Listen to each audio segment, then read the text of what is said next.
paz do Senhor. Como é que vocês estão? Estão bem? Eu venho aqui na parte do Senhor, que estou com o meu coração de deixar uma palavra para vocês, que se encontra em 1 Samuel, capítulo 16, versículo 13.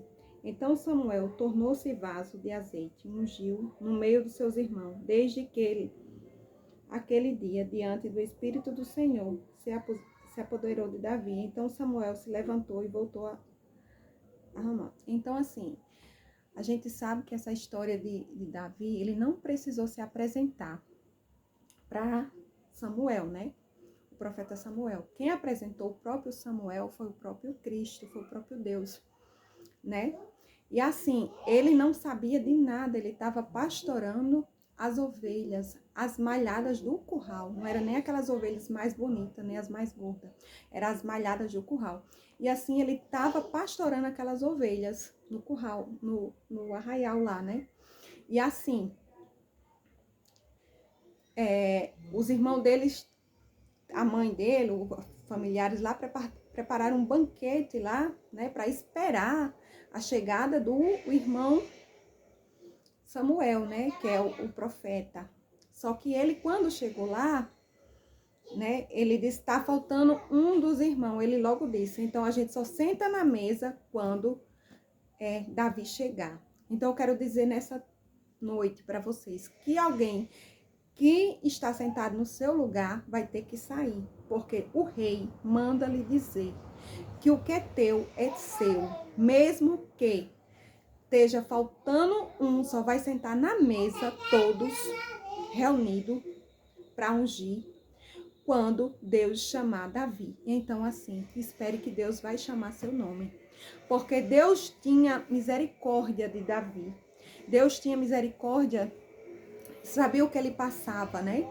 E ali foi apresentando os irmãos de Davi, foi ali apresentando os irmãos tudo forte, malhado, sarado, diante daquelas mesas. Só que o Deus falava com ele, não é esse, não é esse, não é esse. Aí foi por isso que o profeta Samuel descobriu que estava faltando um, que era o profeta Davi. Então, o rei Davi, que era para se ungir rei, porque Saul já tinha saído o Espírito Santo de Saul, então tinha que colocar outro rei no lugar de Saul. E esse rei tinha que ser Davi. Aí lá foram chamar Davi, lá vinha Davi todo esmilinguido, magrinho, né? Aí ungiu, né, Davi. Aí assim, ninguém sabia das lutas que Davi passava no anonimato, que não tinha plateia. Ele já tinha matado urso, já tinha matado leão, né? E ali ele foi ungido e voltou para suas funções. Ele não foi direto a ser rei. Ele não voltou a ser rei.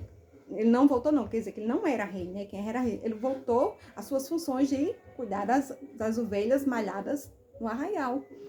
E Saul continuou no cargo, né? E os irmãos de Davi eram pessoas preparadas de exército para batalha, para guerra. E Saul vinha perdendo grandes e grandes batalhas por causa do rei, por causa dos filisteus, né? E assim, tinha o Golias que tinha que ser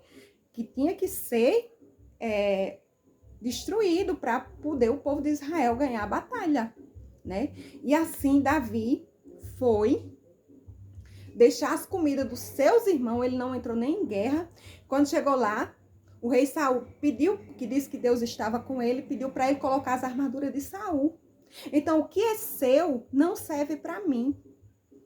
E o que é seu não serve para mim, porque as armaduras que Deus nos dá é espirituais, é as nossas armaduras. Então, assim, colocou aquelas armaduras em Davi, aquela armadura ficou pesada, pesadíssima. E Davi disse, não. Aí Davi foi no rio, pegou 5 pedrinhas, e ali ele foi com a espada que ele tinha e jogou no Golias, né? E ali ele derrotou os filisteus, porque todo mundo tinha medo daquele exército. E a partir dali, Saul deu a própria filha dele em casamento para Davi, né? Ele casou com uma das filhas de Saul. Só que a inveja foi muito grande diante de Saul, porque Saul tinha perdido o trono, né? E começou a perseguir Davi, né? E uma vez Davi estava dormindo. Saul estava dormindo. E ele tinha a possibilidade de matar Saul. E o que ele foi e disse: eu não tocarei nos seus ungidos. Porque a palavra do Senhor diz que jamais a gente pode tocar no ungido do Senhor. Porque assim pertence. Então, assim, o Espírito Santo de Deus saiu de perto de Davi. E toda vida que de Saul tinha aqueles espíritos malignos, tinha que tocar música, tinha que tocar harpa para aqueles espíritos malignos sair dele. Né? Davi era uma pessoa muito ungida de Deus. E assim ele se tornou rei. Só que a derrota de Davi ele era o segundo coração de Deus, mas a única derrota dele foi mulheres. Porque ele não foi para a guerra, ficou pastorando a mulher do próximo, ficou olhando a mulher do próximo ali. E aquela mulher, ele o desejou, ele quis para ela. Então, assim, ele quis saber toda coisa e botou aquele rapaz na frente para perder a guerra, né? Para matar ele na frente ali. Foi onde começou, que nasceu Abisalão, né? Que todo mundo já sabe que Abisalão foi cortado o cabelo, porque tinha que aparar o cabelo uma vez no ano e tudo mais. E assim, foi a desgraça de mesmo Davi tendo o coração de Deus, a desgraça de Davi foi o adultério, porque ele desejou a mulher do próximo. Então, assim, ele pecou, né? Mas, assim, ele foi perdoado diante de Deus e também foi uma bênção o reinado dele. Então, assim, é essa história que a gente aprende, que a armadura de Saul não serve para Davi. Que ninguém vai chegar na mesa antes do escolhido chegar, que foi Davi, entendeu? Mas mesmo assim, Davi era um homem como eu e você, carne humana, e pecou contra Deus, que foi isso, o adultério, foi o pecado de Davi. Então, assim, mas Deus perdoou ele, Deus abençoou ele teve mulheres, teve famílias. Então, assim, eu quero deixar essa palavra para você. A gente não desejar o que é do próximo, porque a armadura de Saul não serve para Davi.